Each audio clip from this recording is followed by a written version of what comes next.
Hello, everyone. This is Ron Amlin from SBM St. Louis, and I am honored to have with me today Phil Cohen from Cohen Woodworking. And we're going to talk to Phil about his story and about his business, Cohen Woodworking. And for those of you who don't know Cohen Woodworking or about Cohen Woodworking and Phil, he's racked up quite a bit of awards over the last few years. I know he has been the SBA's Business Owner of the Year several years ago, and he's also made our SBM Hall of Fame as well. So Cohen Woodworking has done some great things over the past few years, a great family-owned business. And Phil, if we can start out, talk about your story. Talk about how you started the business and what was going on in your life at the time you started the business. Yeah, well, thanks, Ron. My life was a mess. I grew up in a Jewish home in Chicago in a world that hated Jews right after World War II. And a lot of the people I knew had come from concentration camps. There was a lot of violence in our home. I watched my mother try to take her life multiple times and went through a lot of abuse with my dad, and he finally took his own life. And so there was a time when I followed his footsteps, and I was strung out on drugs and homeless and wild and violent. And I had an encounter with God in 1974, and I turned my life around. I made restitution with everybody, and we got married in 1976 in one of the poorest counties in Tennessee. I'd grown up in Chicago, and I started woodworking just because it was therapeutic. I was such a mess from all the drugs and all the abuse, and I started building porch swings in a neighbor's pig pen, and I got $20 a piece for them. And then I was building. We got married. Half of our house was our shop. It was a small 24 by 24 house built out of rough lumber, and you can see right behind me here we made wooden trucks with roller skate wheels for $10, and my wife painted the art on them, and baby cradles, and I sharpened saws. I never saw that this would grow into anything. And then we built a house, and after we got married, and I was doing a lot of stuff. I was doing odd jobs for neighbors and farming and carpentry work, and our house everything was a mess. My life was a mess, and one day my wife said, "Just decide what you want to do with your life." And I said, "I want to be a woodworker. I love woodworking." So we got rid of all the junk. It took us several weeks, and around that time, an opportunity opened up where I was building cabinets for our UPS driver, and I met a man who had been apprenticed by a German cabinet maker. And we both had the flu. We talked until the wee hours, and one night he offered to teach me cabinets. So with a growing family, we eventually had 9 children. And he spent 5 years teaching me over the phone how to build cabinets, and he gave me the heart of a craftsman. And I didn't know anything. During that time, we had an opportunity to work for some local hospitals, and that expanded to going to work for Walmart. The opportunity opened up to work for Walmart when they were just expanding. Over the years, we built about 850 jobs for Walmart. And that got us to be a national company. We raised our children through the company. We have maintained debt-free the whole time, and faith-based company. I don't know how I could have done it without prayer. So here we are today. We have a 54,000 square foot building, 80 employees, and many of our employees come from backgrounds like mine, where they were drug addicts or felons or war veterans, or they failed in business, but they're good craftsmen, and they come here and they have a good life, and I'd put them up against some of the best in the industry. Yeah, I think it's fantastic that you've given a second chance to a lot of these individuals. But tell me, there are so many people out there with addictions now that feel like there's no hope in their lives. I mean, how did you turn that, or how did you get enough confidence in yourself to actually take those steps forward to get into woodworking and to start not only building your own a better life for yourself, but for others as well? Well, I never really have had a lot of confidence in myself. I've just learned to lean into my feelings of inadequacy and step forward anyways. So when we came up here to St. James, I had never hired employees before. And I had personally, I had been fired. I counted 8 jobs I'd been fired for. And I started woodworking because I couldn't find a job. And so I didn't think anybody would work for me. So I just hired people nobody wanted to hire. And somehow, I guess it could have gone one of two ways. We could have killed each other, or we could have figured out how to get along. And plan B happened, and we figured out how to get along. And so it's not like a lot of the news says that we have a program. We really don't. It's just us. And we're all from similar backgrounds, and we're just struggling to have a better life. One of the things that we found is that when you help people have a better family life, then they come back to work. So the thing we aim for is not the employees themselves, but to help them have a better family. And then, because I know that I can do more to destroy a family than a therapist or a pastor can to rebuild it just by sending people home feeling miserable. So I do everything I can so they go home feeling satisfied.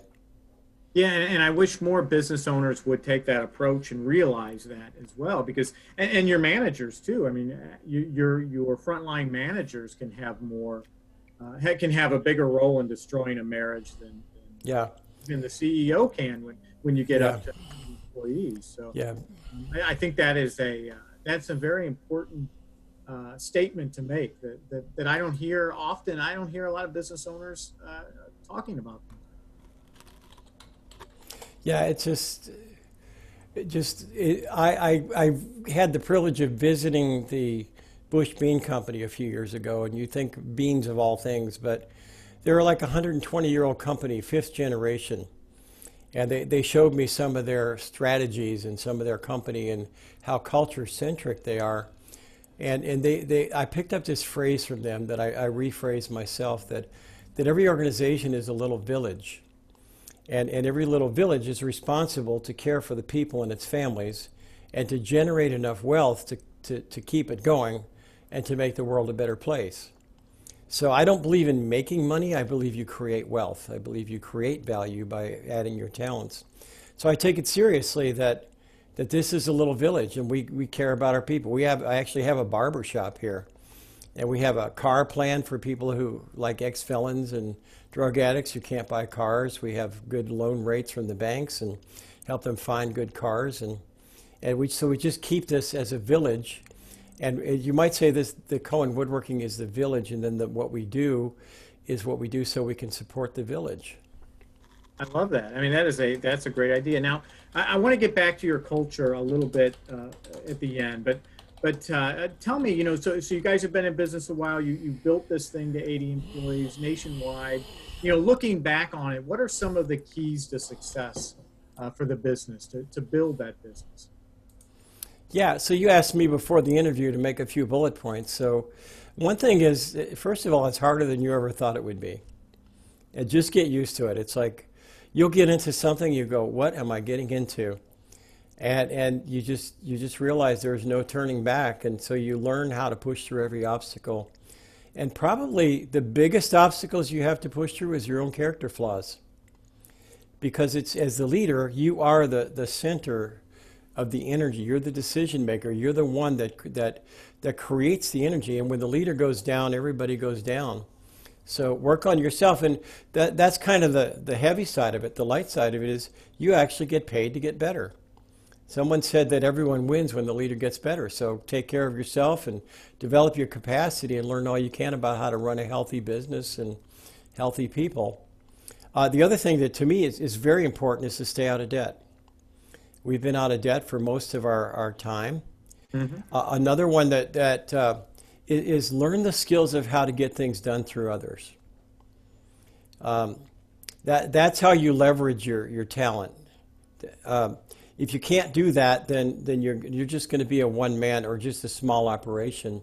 Mm-hmm. And the other one that's really huge, and I discovered this back in 2016, and we were struggling through some issues. We had a lack of accountability in our building, and so we brought in a consultant who knew how to teach accountability.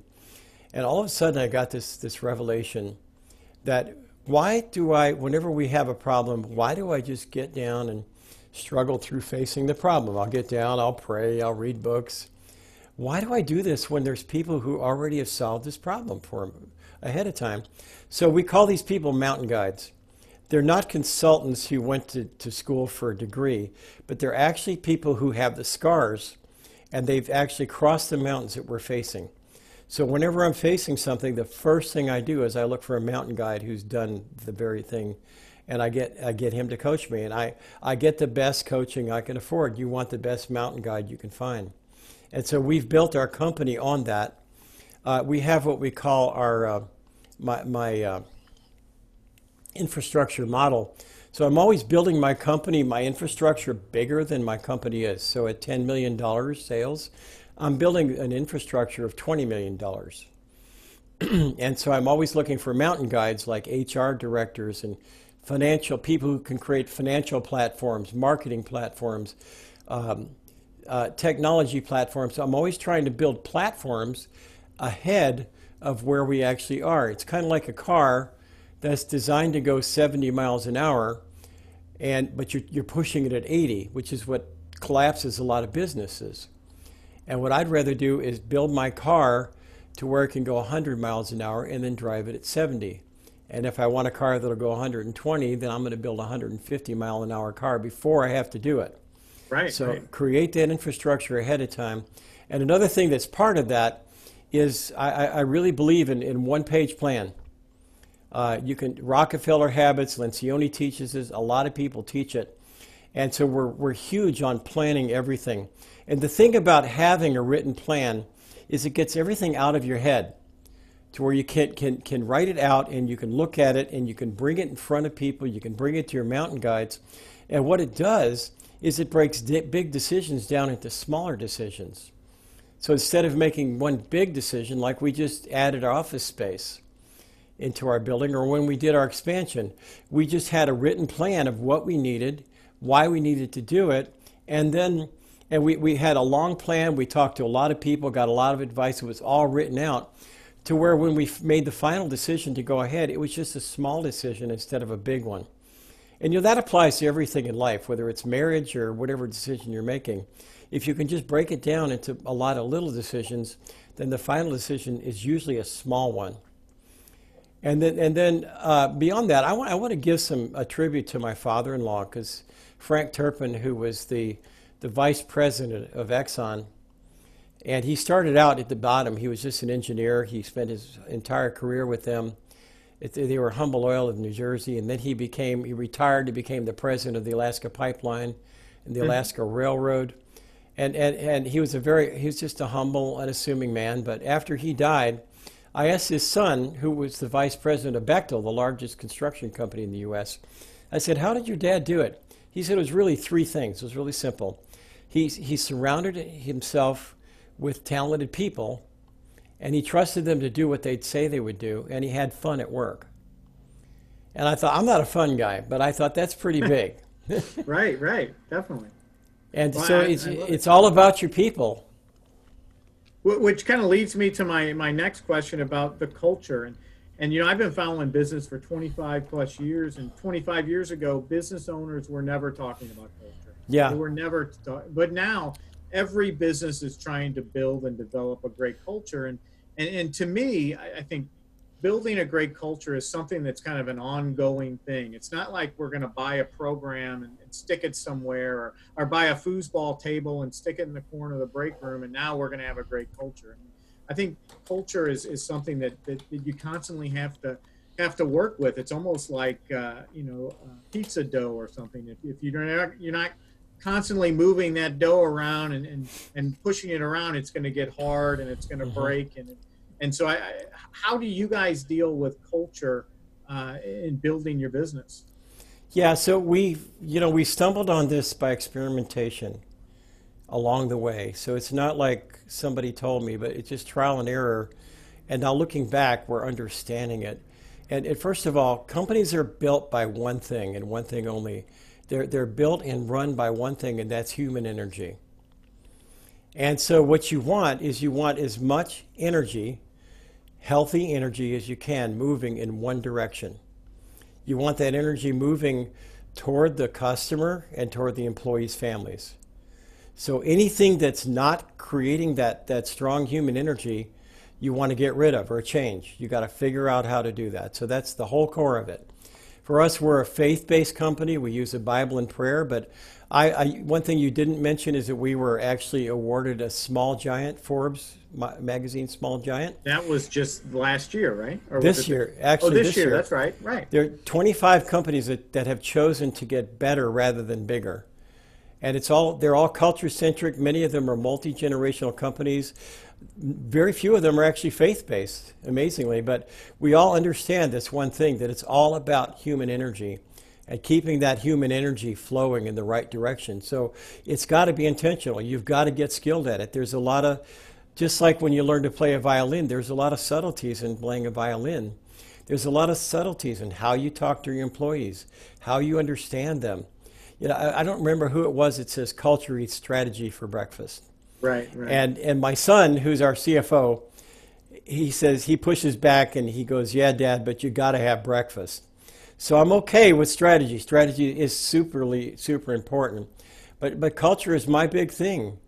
And so many times, we had in 2015, my advisory team, we didn't have any debt. We were in good place financially. And when we were doing our plan for that year, they said, why don't you try taking money off the table and see what happens?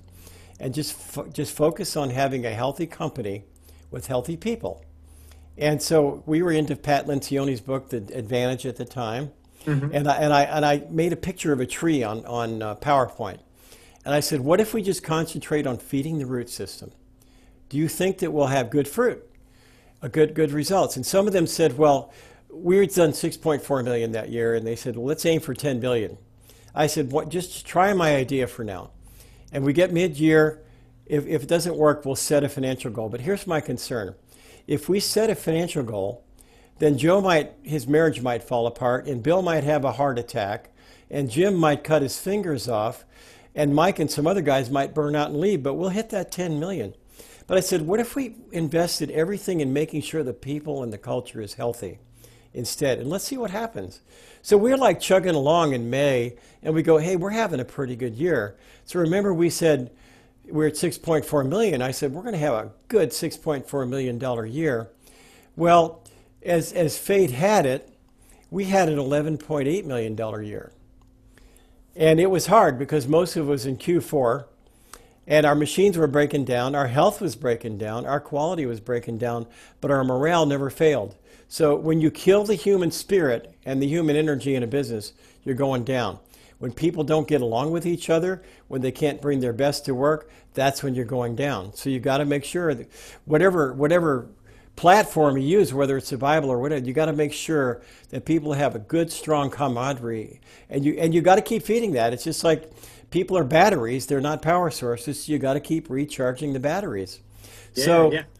I've been talking to Jack Stack. You know who he is, a great game of business? Yeah, down in Springfield, Missouri. Yeah. Great game of business. Yeah. Amazing guy. He actually knew who my foreman was when I worked at International Harvester. He came from the same neighborhoods I came from in Chicago. He did, yeah. And he said a couple of things that just have really hit me. One thing he said was he went to a business conference with some of the top business leaders in the world.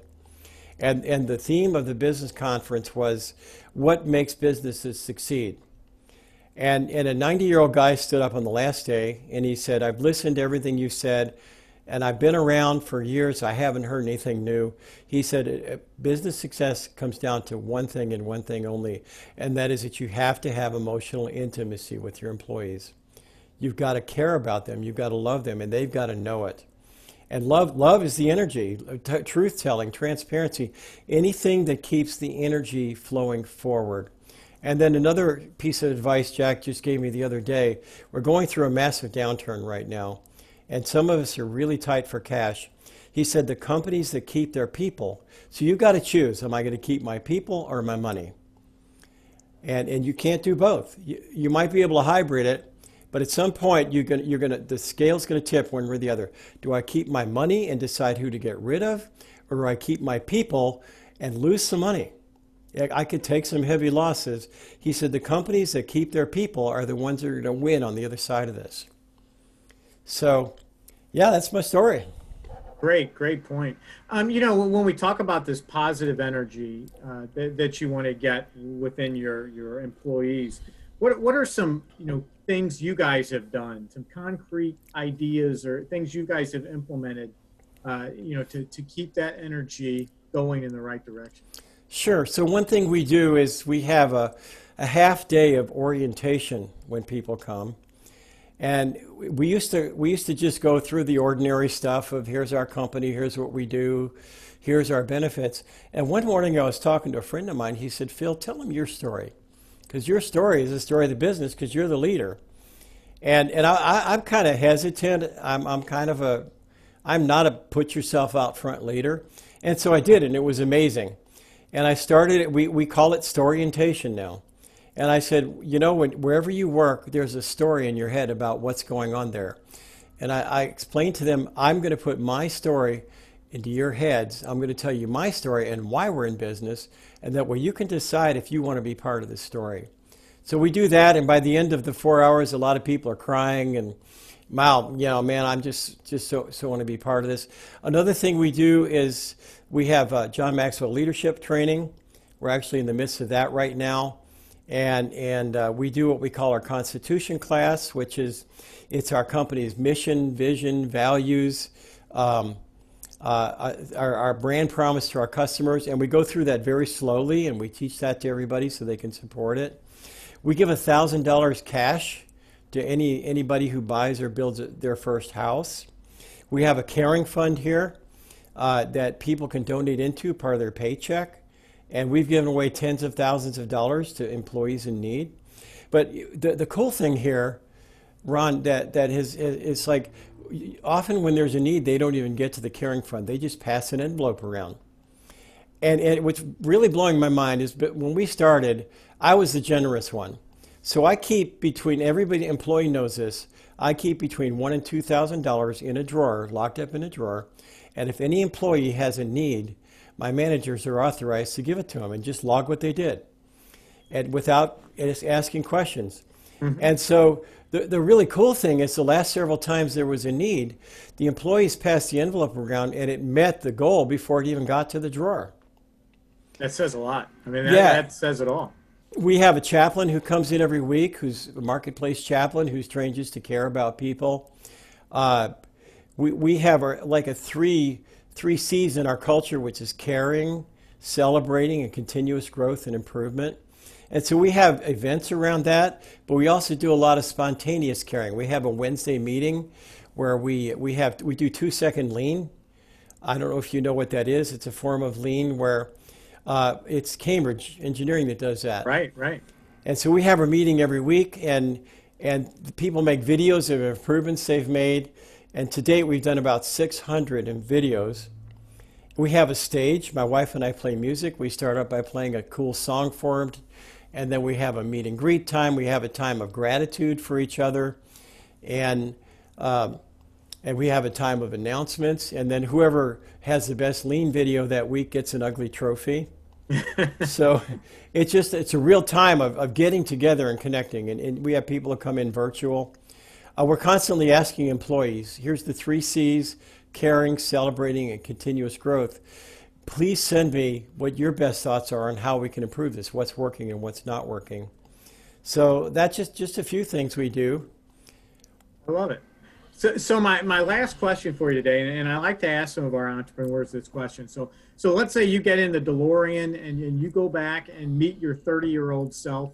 What's the one piece of advice you give your 30-year-old self? Get yourself some good mountain guides. Don't try to do it alone. I love it. That's great advice. Definitely. Well, so how can we find out more about Cohen Woodworking? Where can we go? Just go to cohenwoodworking.com. Fantastic. Well, thank you, Phil. We appreciate you spending some time today. Great story, and keep up the great work. Thank you.